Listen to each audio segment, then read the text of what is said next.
Hey, what's up, guys? On today's episode, I've entitled it A Global Warning for the NBA. The foreign domination going forward, is it a problem for them both monetarily and television ratings? The history does say yes to that.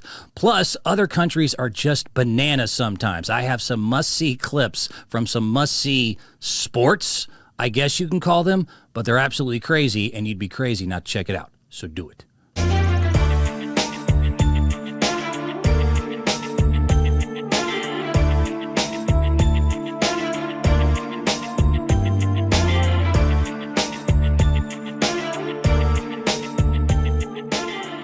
What's up, everyone? Welcome to another episode of the Tricky Guy Sports Podcast. It's your host, Brent Bilski, a.k.a. Double B. All right, today I really want to focus on the NBA as the season is winding down. We are going towards the draft and next year and just into the future. I'm kind of wondering if the NBA is in a little trouble, if the NBA is in a little bit of a pickle, so to speak, because they need an American Idol.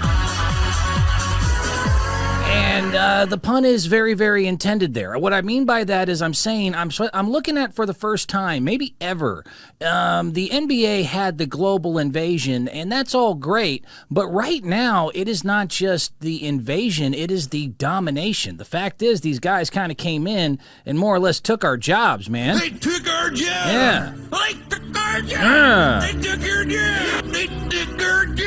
Yeah, I mean, seriously, if you look at the top four and even ESPN, I was looking at the rankings right now. I'm going to call this episode the Global Warning instead of Warming. See what I did there? I'm going to call this Global Warning for the NBA because the fact is, America does like an American star, and so I wonder if that's going to affect the ratings going forward, because ratings are good right now, money is good right now, but I don't know if it's great without an American star. The fact is, it's just the way we are as a country, and we're not alone in this. This is one thing I don't want to get too many people going, I mean, it's just what it is, man. Most countries like to have their sport represented by someone from their country and not necessarily the foreign invasion. You look at things like tennis. You know, tennis was really popular in America, but then after post-Johnny McEnroe, once Jimmy Connors went away, once Agassi and, Sampras went away, we stopped watching. The fact is, the ratings just completely disappeared on tennis. We haven't had an American star in a long time. No one seems to care. And it's gone. You look at soccer or hockey. I mean, those are sports that we've never really embraced as a whole in this country because the fact is, there's really no American stars, period. I mean, there are here and there, and you have but I mean, a lot of times you end up having people that are Canadians that we confuse as Americans or that we kind of somewhat embrace, but even then they don't seem to catch the world by storm, the Sidney Crosbys. And Wayne's Gretzky, by the way. Wayne, that's the only one that I think in the 80s and 90s I remember that most of the people knew and really loved. But I think we got confused because his name was Wayne Gretzky. The fact is he's Canadian. So, blame them for that.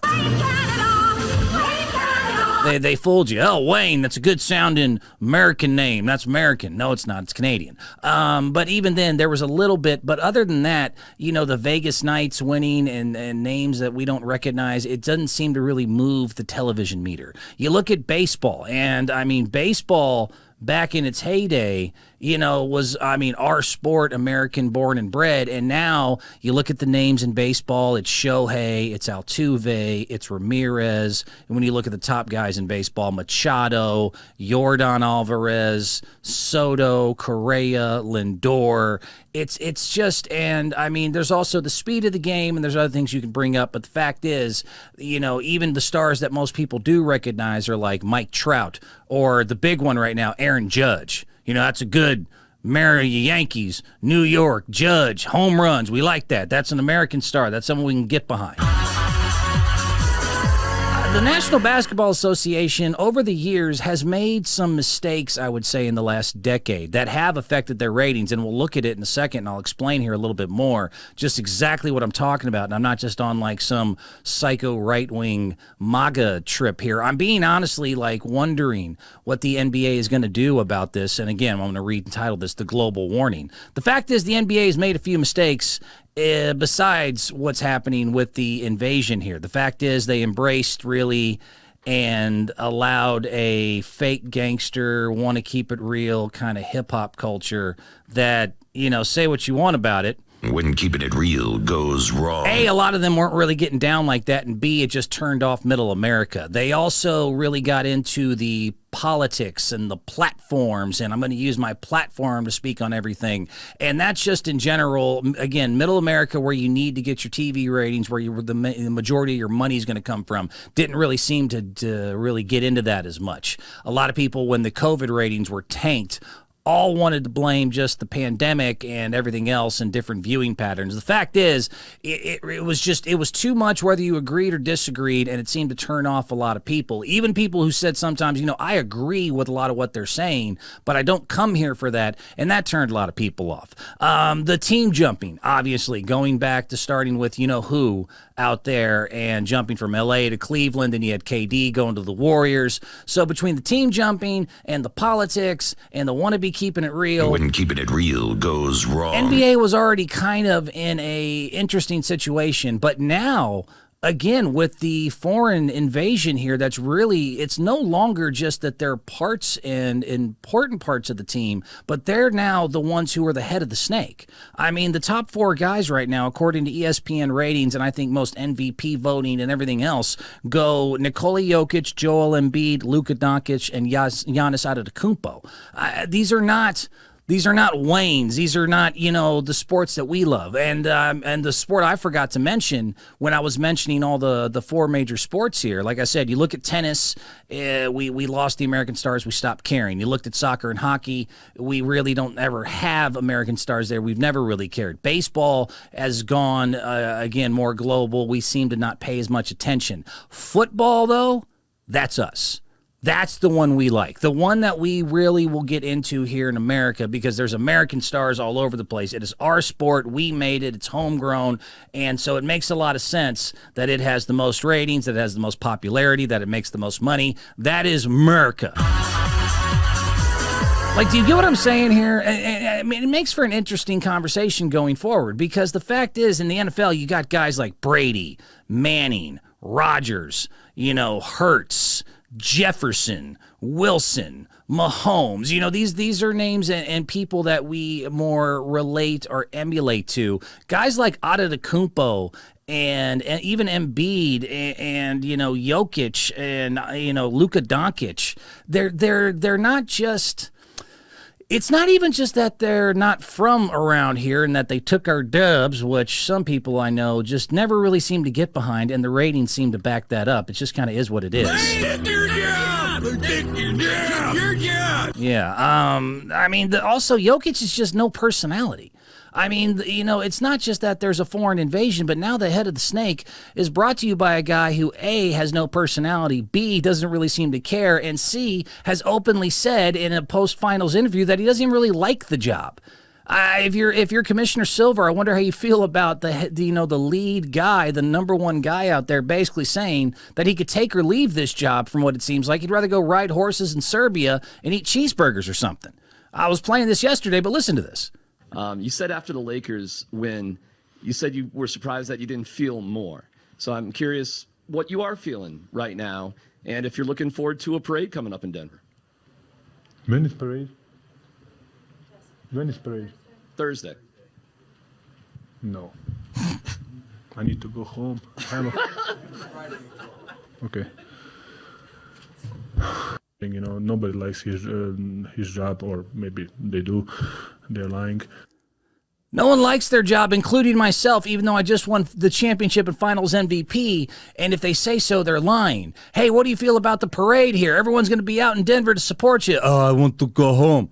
I don't want stupid parade. I want to go home to Serbia, where I'm from, and I like there. And this place is crap. It paid me money. I like it fine, but I want to go. I don't need parade. I don't need stupid float. You take float. You shove it up keister. I want to go back to Serbia. That's not what we want to hear, and that's not really.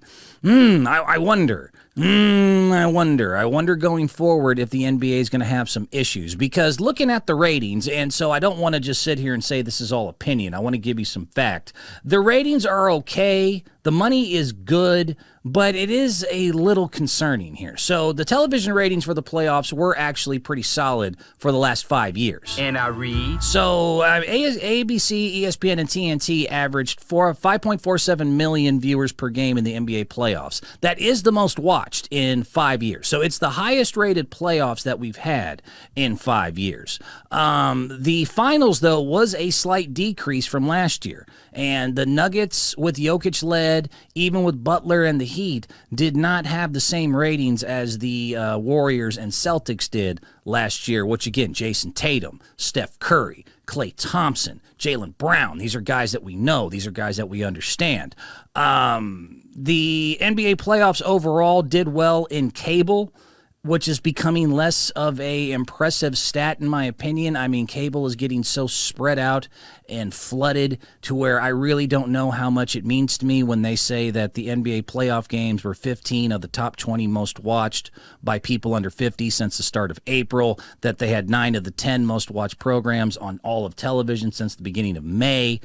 I mean, again, okay, it's not bad, but I still will give you some numbers here and a little bit more to kind of further ride home what I'm trying to say to you here. I mean, the times are a-changing too, so that could also be your argument. You could say to me, look, people don't just watch TV anymore. They have their phones and they have social media. And fair enough, because in the worldwide market where the NBA seems to kind of almost have to focus now, and even especially more now with Wembanyama, the new French kid coming in, that it's going to have to be more of a global focus if that's just where we're headed as a sport.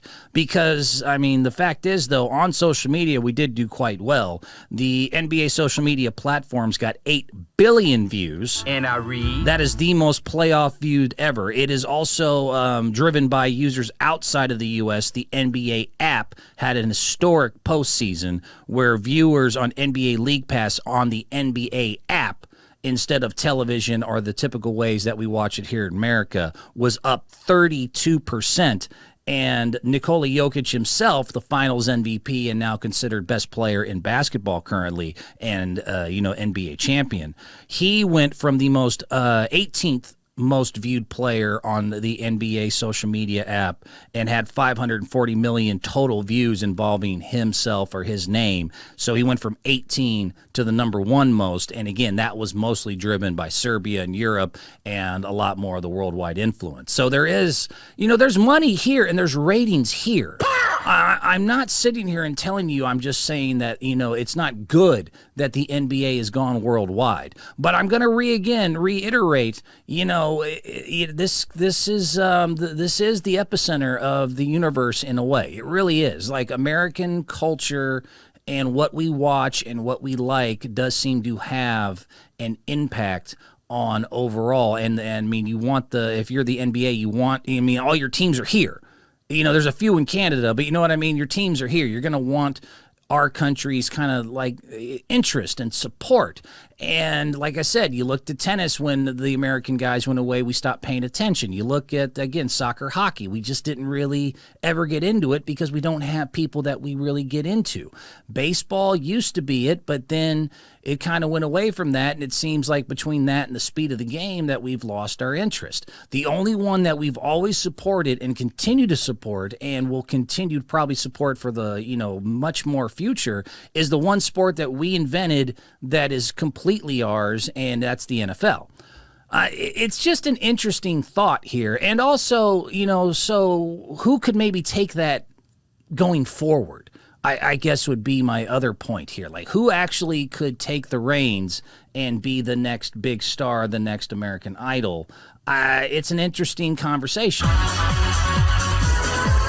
You still got Steph Curry and you still got LeBron, but the fact is they're getting old. So I'm looking at, again, the ESPN player rankings, which basically says the best, the most efficient players, the ones who are the most popular, kind of all that combined here. And again, it's led by the foreign group, the foreign foursome of Jokic, Embiid, Doncic, and Antetokounmpo.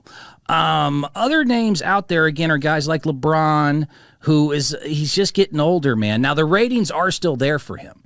Him and Steph Curry, the ratings are still there. The Lakers-Warriors was one of the most watched series, and the Warriors and Steph Curry also continue to move the needle in a way that is still very impressive, as I do have that graph here somewhere. I'm actually bringing up charts today. I got all sorts of good little information here for you, so right along with me here.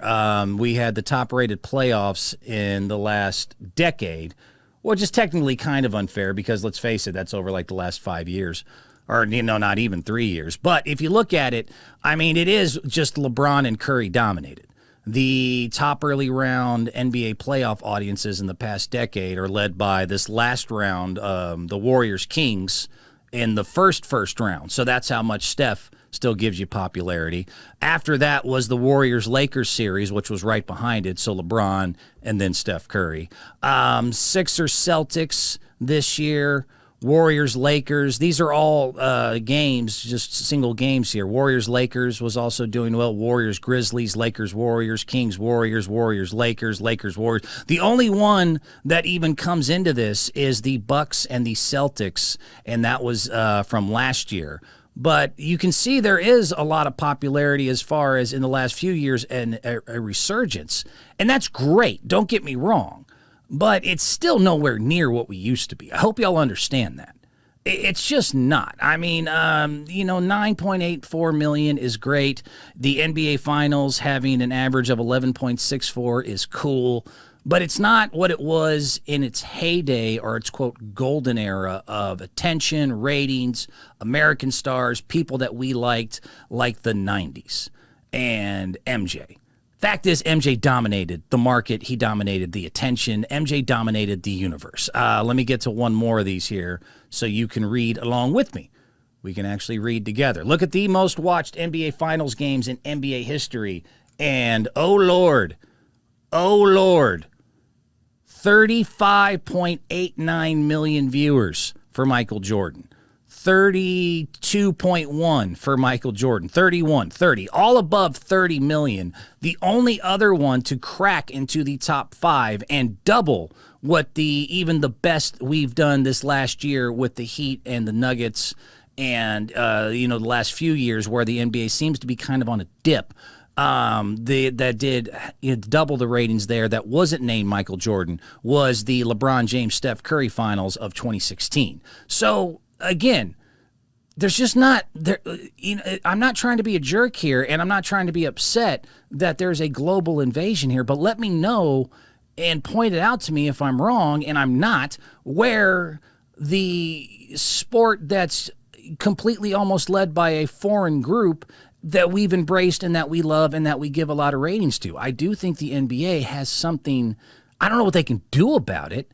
I don't know who they can bring to the forefront here. Again, you have a few guys that are getting older that are still there, like Kevin Durant. Anthony Davis is up at the top of the list as far as like stars that are still in the league. But again, they're on their way out. One's still on their way up. I mean, Damian Lillard's even getting a little bit up there in age, and he's probably only got about 4 or 5 years of his prime. If you're Adam Silver, you got to get Damian to Miami. You have to get Damian Lillard to Miami. There's really just no other way to get around this. If you need and want a good team for us to focus on, to support, we already love Jimmy Butler. They would have a perfect opportunity next year if you could actually get Damian Lillard in that trade, which has been rumored to get him there, and put that superstar group together and see what you can do if you're just from a producer standpoint of the National Basketball Association. The ones right below him, unfortunately, again, have gone through some of the other issues that the NBA has struggled with, and so we've kind of given up on them as far as getting the entire country support the way an MJ did, a Curry did, even a LeBron does. Guys like Kyrie Irving, John Morant, and James Harden, that ship is sailed, dog. Like, we're just not any of those three. I mean, first of all, John Morant, I don't need to say much about him. He was really supposed to be kind of the next big thing, and he basically blew it. Then you have, again, Kyrie Irving, who's, not only not winning anymore, but he wants to talk about the earth being flat and anti-Semitic videos and all sorts of weird nonsense that doesn't seem to really, garner our attention here. James Harden besides his inconsistency, is aloof and weird. So we're not really ever going to get to a full backing of him. Guys like Trae Young and Zion Williamson, they ain't really got it like an MJ or a Steph, do they? They just don't. And both of them might be traded. Those are also in the rumors. We'll just see how that goes. And other than that, I mean, what do you got? Devin Booker and Davion Mitchell? It's not enough, man. I mean, it's just, it's. I really think that we've entered a weird era, and maybe the first time ever, where we're going to have to get used to the fact that almost every top star in the NBA and the ones that are going to have to bring in the big boy ratings are going to be no one that, for one, a lot of people can spell their names properly, but two, that we identify with, that we understand, that we have the same kind of views on the league that we do. You know, Giannis even gave the great speech about how life is bigger than sports. You got Jokic out here saying, I don't really want parade. I don't need parade. Parade's stupid. I want to go home. Luka's a brat. You know what I mean? I mean, it's just, it's interesting. It's an interesting thing to look at going forward. I'm very curious what we will end up doing here and kind of where we will go, especially with the NBA draft being the number one pick is going to be Victor Wembanyama. And is he going to be able to kind of capture the hearts and minds to where we can get back to these golden era ratings? Again, look at this. This is just 35 million, 32 million, 31 million, 30.6 million. I mean, just doubling what anything has done lately in the NBA. This is just, it was a really good era. It was a money-making era. I think it's when basketball was at its forefront of popularity. I think it was starting to really rival the NFL because you had, Jordan, Barkley. Even before that, I looked up some of the highest-rated NBA finals of all time. They're all just MJ, MJ, MJ, MJ. But the ones that also got in there were the 87 finals with Magic and Bird, the 88-89 finals with Magic versus Detroit. Detroit, bad boy Pistons. You look at the 86 finals, made it into the top 10, barely cracked it. And that's when Bird was in his MVP year from French Lick, Indiana. And something else kind of helped the ratings there, too. Because I'm white. Because he's white. Because he is white. Look at him, man. What you want? But, I mean, there's no one in the top as far as when it goes for ratings that has been foreign-led. There's nobody at the top that comes from, you look at even jersey sales. That's always another interesting way to look at this here is like, where do we actually spend our money when it comes to who does the American fan support when it comes to the NBA? Who do we give our money to? Is an easy way to look at it. The top 10 all-time selling NBA jerseys go Michael Jordan, because duh. Kobe Bryant, who's at number 2, and I mean, he was in LA. He's the Mamba Mystique. He also had a couple numbers, which probably helped his sales there. 3, of course, is LeBron. Kids love him. A lot of people consider him the GOAT. I don't, but a lot of people do. He also switched teams, switched numbers, so maybe that also probably boosted his jersey sales. Then it goes Magic Johnson, Showtime in L.A., the Bird rivalry. Right underneath him, Larry Bird, who besides being white did have the Boston-L.A. rivalry there.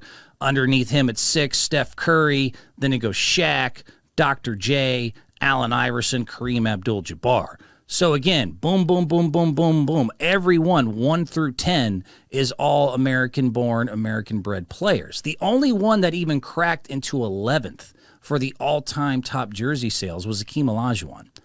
And while we did love Hakeem Olajuwon, you have to at least be fair and ask the question, if he doesn't have that 2-year window where Michael Jordan decided to go play baseball, does he even have an opportunity to, move up in the ranks of popularity?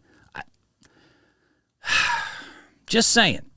I'm just saying it's interesting, and it's a new era where, once again, we don't have the domination anymore. We don't have the top guys that are from here that we know, that we've seen growing up. It's, it's Serbia, it's Greece, it's France coming in, taking our durs. They took our jobs! They took our jobs! They took our jobs! Yeah. We'll see. That's really the only thing I wanted to discuss as far as like a major point today. I just kind of wonder, with the ratings being okay and looking forward, it's okay. Who's going to be able to do it? Who's going to be the one that kind of takes the mantle from Steph and LeBron and, takes on becoming the American Idol? I don't see it being Mitchell or Booker. Zion's too busy worrying about eating. Trae Young, I don't see it happening.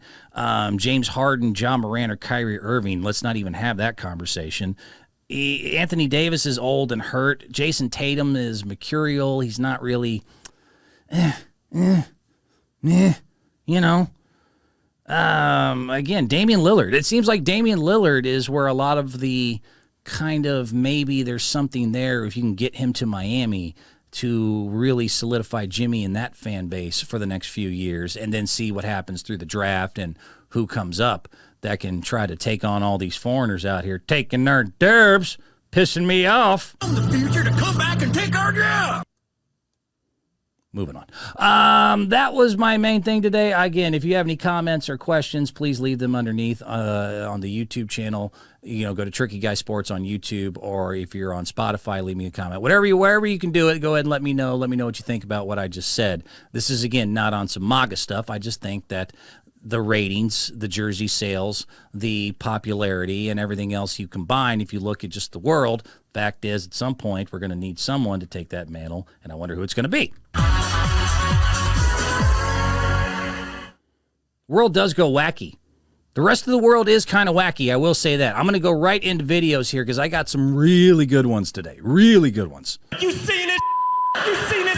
Don't look at me. Don't look at me, little puppet. Have you seen this? Have you read about this? Oh, Lordy, do I have some good ones. Because like I said, the rest of the world, when they do their sports, they have a different level of, not all countries, but some, have a different level of, let's say, liability. Let's say, tact. Might be some of the ways I can put this. Like I said, in case you want to see all these, and I really think you should, please always go to the YouTube page and search Tricky Guy Sports, and then you'll be able to ride along with us. This is always my favorite part at the end to do. I bring you the wackiest, weirdest stuff I can find, and we see what we can do. And today's theme is truly around stuff I've seen happen around the rest of the world, just to give you an idea of how crazy it can get out there. So I will start. Where should I start today? Soccer, and I want to say it sounds like Spanish. I think it's Mexico, and this is a real match that went on where they had little people versus regular size but fat people. Okay. I mean, it's entertaining, but what the hell? Olha o pique, olha a Bahia, e o anão vai, acaba passando por ela, não consegue pegar na sequência, ele já pega nas batendo, agora também com a cabeça, já vai ali o M5 tentando pegar o passo pelo segundo, é falta, acaba conseguindo, vai mandar, então o Lopolho, o M5 vai mandar um rap, vai mandar de um tanque, não conseguiu, senhora, no, the goalie's good. Salva o primeiro, salva o segundo, vai em busca, chamou no elástico, já tá sem oxigênio, chamou ele da cincha, não tem ali cintura, tentou no meio das pernas, ele passou pelos dois, que lindo lance!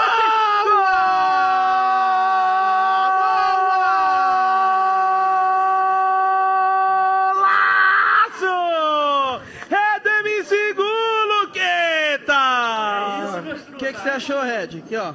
Senta aqui com a gente aqui. Senta aqui. Senta aqui, ó. Senta aqui do lado. Alô. Senta do lado do Paulinho. O Luqueta, eu fico muito tempo fora, sentado do lado dele, ele fica com ciúme. Nada, tá All right, that's enough. Nothing does beat the Spanish announcer going, goal! I could do that 1,000 times. And anytime you want to put extremely obese people versus extremely little people, you got my attention, you got my support. I like that idea, and I will support it. However, I wonder if I'm a little bit of a niche crowd here. I don't know if you could really sell this worldwide. Although, I don't know, man. That was pretty good. That was pretty entertaining. The big boy there seemed pretty proud of himself for hitting it on some guys about 4 foot and under, but... Find me a river, you fat baby. You disgust me. So that's a warm-up. What else do I have? Weird things that gone on in other countries when it's sport-related. Oh, oh, man, look at this one. How about a mixing of, speaking of soccer, and bigger living creatures, why don't we throw in a goddamn bull? Because, I don't know, we're just bananas. Look at this. Playing some sort of air soccer here. It's some sort of like, I don't know. It almost looks like it's sponsored by Red Bull, like air puffy soccer thing. Well, there's a twist to it that's about to hit this guy right in his nut. We're kicking the beach ball. We're having a good time, and pow!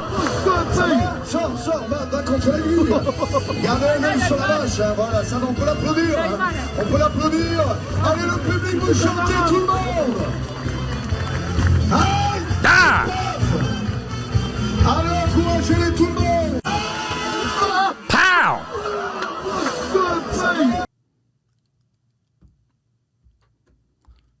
Look, I'm just saying it gets a little weird out there. You know what I mean? It gets a little strange when, again, I don't think liability insurance and personal injury lawyers are maybe as profitable in other places as they are here in America. So I got to see that one more time. What is this? Where is this? I'm hearing Spanish. There's not that big of a crowd for people that are going to maybe die as they are trying to, play beach ball soccer with a frickin' bull.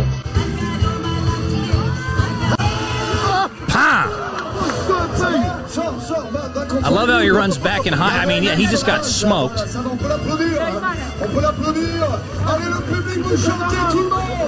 Trying to rethink his whole life there. Look at this poor guy hiding behind. Yeah.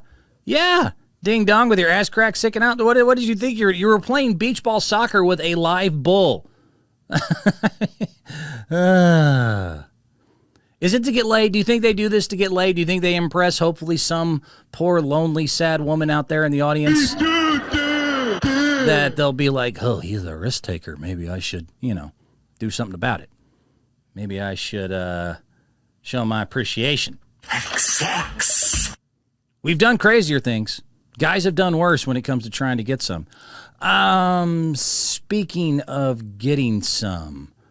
Oh, let me go ahead and move on to Japan. Japan has some very interesting things happening in the world of sports all the time. They're very interesting. I'll start off with a nice one. This was a good one. A 92-year-old track star. I'd shown this a while ago, but I have to bring it to you again because I got a whole Japan theme right here. Thought this was great. So this was a 92-year-old man decimating everyone else in his age bracket in the 100-meter dash. You're never too old, man. You're never too old. All right? This guy will show you. And it looks like he's in fast forward. He really does. His little legs are just pumping. You got to see this. So, yeah, 92-year-old wins it's the 60-meter. So he runs the 60-meter dash in under 11 seconds at 92 years old. Watch this little guy go.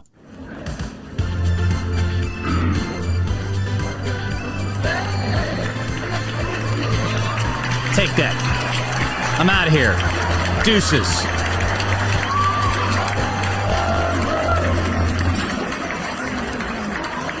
Smoked him. Might be able to kick a lot of y'all's asses. I'm just saying. So that was actually fun and inspirational. Another race didn't go so well when the guy who was supposed to, I'll just show you here, someone, worked their whole... I don't know how long they trained for this, but it looks like the end of a marathon, and they have, the big tape finish line you're supposed to, because that's got to be the best part of the reward is at the end. If you're the winner, you bust the tape, and you hold your arms up, and you do the whole, and all the people cheer for you and all that. Well, not if you got some ding-dong that's apparently never even seen a race or understands basic concept of, dude, just stand there and hold this. Like literally one job. Am I in the way? Am I in the way? So now they try to bring his happy ass back.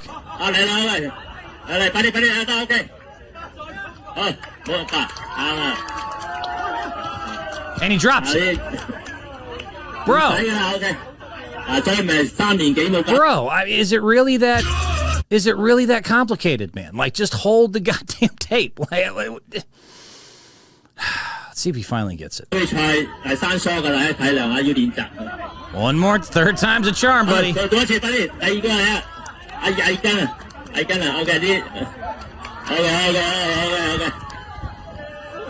Yay! Jesus H. Christ, kid. I ain't got a good brain. Youth is wasted on the young is all I'm saying. The youth is wasted on the young. I'm gonna live forever. Lordy, lordy, lord. What else did I have from crazy videos from the world of Japan? Okay, so I'm a big wrestling fan. Not like the amateur wrestling. I'm a big pro wrestling fan, if you know me. It's still real to me, damn it! So, if you don't know anything about the sport, I'll tell you a couple things, and I'll tell you one midway through the video.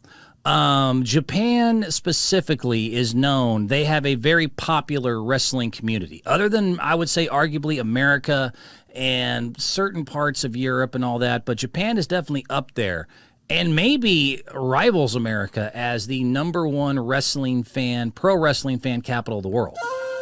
They like their pro wrestling, but one thing they are known for, and even American wrestlers that will go over there will tell you, is that their style is, quote, a little stiffer. Meaning, what do I mean by stiffer? Don't go weird on me. I'm saying that what happens is usually, because it's all scripted. I mean, I understand.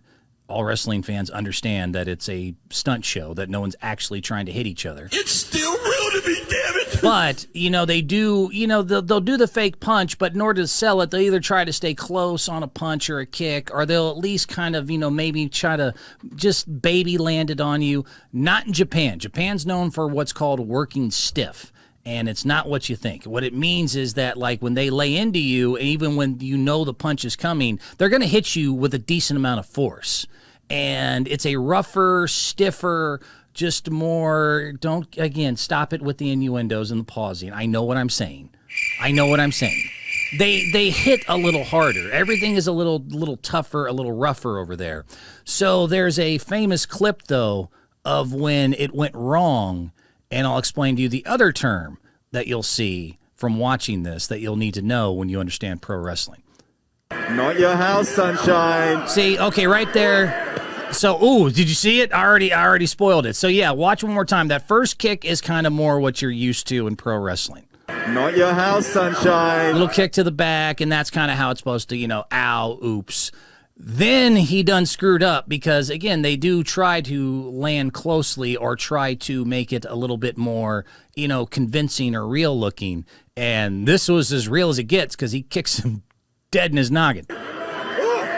Oh my God. I got to hear that one more time, and then we'll let the video continue here. But look at that. Look at that zoom in there. I mean, that's direct contact. Do not tell me that's scripted, that's fake. That's, whether it was accidental or pre-planned before, that's a real kick to the noggin. It's still real to me, damn it! Listen to that smack one more time. Jesus H. House, Christ. sunshine.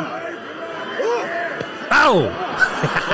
Oh my God. That was in the eye. And a few little memories of the So he's not happy. And this happens actually a lot in this, sport, if you want to call it that, is that when something like this goes a little off the rails and someone gets a little pissed off, they don't always stick to the script. When keeping it real goes wrong. Check this out. my head up. Oh, there's your receipt. Here we go. All right, and so he's about to go ahead and get his revenge here, but just in case, last term here. The receipt, children, in case you didn't know this, a receipt in wrestling is when you do land an accidental real punch on me or a kick on me, that I'm going to give you what's a receipt, which basically means I'm going to hit you back for real. That F the script, F that it's fake, F that we're not supposed to actually hit each other. You hit me. Oh, word? All right, we're going to see how that goes, and he just found out in this clip how it does go. Oh boy. Get on your feet, Kip. I ain't going nowhere. I'm watching this. Ooh, this Oh my God.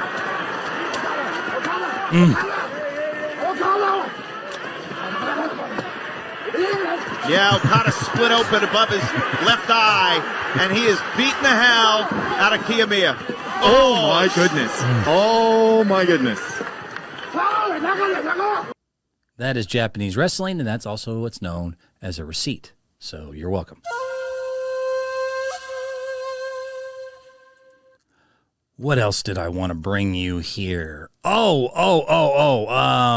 got a couple more. Okay, so first of all, we had mentioned this the other day. In the world of golf, there was actually a really cool moment where it was the Canadian Open, the RBC Canadian Open, and for the first time in like 69 years, again, in 69 years, for the first time ever, and this kind of ties all the way back to what I was discussing from the beginning. Nick Taylor was Canadian-born and raised. He's the first Canadian-born player to win the Canadian Open in 69 years. And they were truly, I mean, they were pumped. They were excited. You know, Canadians were going nuts. I mean, like I said, the country, if it's your sport, if it's your tournament, you like having people from your place win it. It just is what it is. And so it should have been a celebration. The guy hit a 72-foot putt. It was the longest putt in his entire career in a PGA or anything, actual event to win the entire tournament. It was in a 5-hole, like overtime, if you want to call it that, playoff. I mean, the Canadian announcer was even going nuts. It was completely off the rails. It was so much fun to actually check it out. I'll show you the replay of that one more time. Swing of the putter. Like, this was bananas. Comes up with some 72 speed, feet. now up the right. 72 for the feet. Eagle, for the win, to the cup, take it. Yes! The drought is over. The drought is over. Nick Taylor with the Eagle, the 2023 RBC Canadian Open champion. History. 2-year exemption. He's an icon now in this country. Great call, and also, again, reiterating that the fact is he's got the 2-year exemption, but he's an icon in this country. He's the first Canadian to win the Canadian Open in 69 years. So everyone was excited about it, including a fellow golfer named Adam Hadwin. And Adam Hadwin was trying to give him a champagne bath. And unfortunately, Adam Hadwin got mistaken as a fan by security, and then this happened. Bang!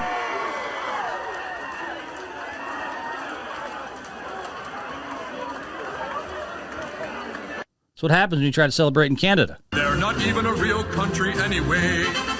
But the new thing I wanted to bring you is that someone was nice enough to get a extremely beautiful angle of all of this. Again, the Adam Hadwin, the fellow golfer, just trying to celebrate with his Canadian buddy and give him a champagne bath, gets tackled by security. Someone was able to bring it to you in a much closer slow motion angle, and this is movie-esque. You have to see this. This is beautiful. Give it to me.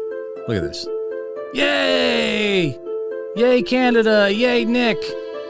Champagne bath? No.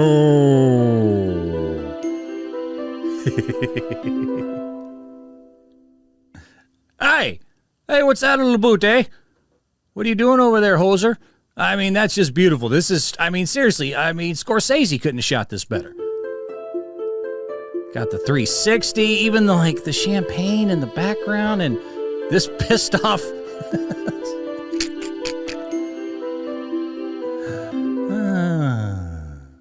Golf is a majestic sport, isn't it? It's quite beautiful. I got to see all that one more time. I mean, this is just... No champagne, no.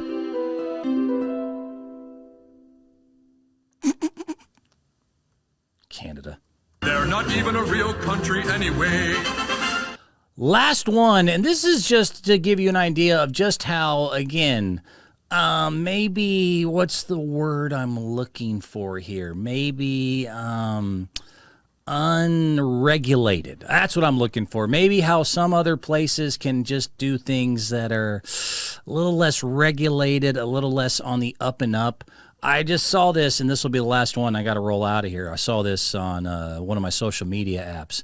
This was a fight from a few years ago, and I want to say this is out of Mexico. So there was a guy named Jorge Kawagi, and he was apparently a politician, a reality TV star, and just a nut job. I mean, the fact is, as you'll see in here, he has like the fake chest implants, the fake arm implants. And they did this like celebrity boxing thing where Jorge Kawagi takes on Ramon Olivares. And this is apparently universally known as the most obvious, saddest, weirdest, clearly fixed boxing match in a sport that's had a history of fixing a lot of matches. This was clearly to give him some sort of maybe political boost or jump, they were thinking, but there was clearly no actual boxing here. And you could tell neither of them really have much experience, but that was definitely you'd think wrestling is fake. This was clearly predetermined that this implanted weird politician TV star guy was going to win this match. And this is one of the saddest, weirdest executions of a live event I've ever seen. So without further ado, I give you Jorge Kawagi versus Ramon Olivares in the worst fixed boxing match of all time.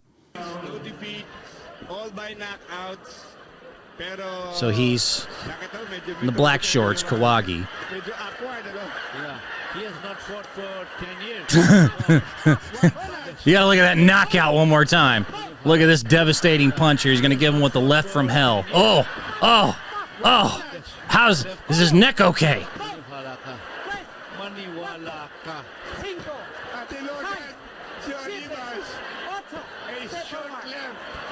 Short left. Nacho Beristain said Kawagi is a fraud. Pero ako sumuntok, elbow na tumatawa. Ayun. Ito na, sunod-sunod na. The crowd. Ay. Híjole, Sue. I mean, look at these devastating punches from Kawagi here. How weird is it? Look at this is the oddest, and look at the crowd. I mean, people really thought they were going to see. Yeah, there it is. There's the devastating KO. That's the craziest thing I've ever seen. That might be the literally craziest thing I've ever seen live with a real crowd. What the hell was that? At no point in your rambling, incoherent response were you even close to anything that could be considered a logical rational fight. Thought. I award you no points, and may God have mercy on your soul. Like I said, other places, a little bit different. A little bit different. That's all I'm going to say about that. And last thing I'll say, too, is that he had the implants. Did you notice that? He had all the fake chest and fake arm implants. To me, that's the equivalent of stuffing your pants at the bar. At some point, you're going to need to use that equipment, or you're going to have to be able to bust it out. So I don't even understand why you would think this is a good look, because if you're projecting that you have a big, something, the most well-endowed, you better be able to, when the woman or man wants to see it and use it, be able to deliver. If you got the big implants and muscles, you should be able to go ahead and deliver a little bit better than my man Kawagi did. I'm just saying. Hopefully we delivered today. Hopefully we'll deliver again next week. And hopefully you'll be back. And we'll talk to you then. Bye-bye.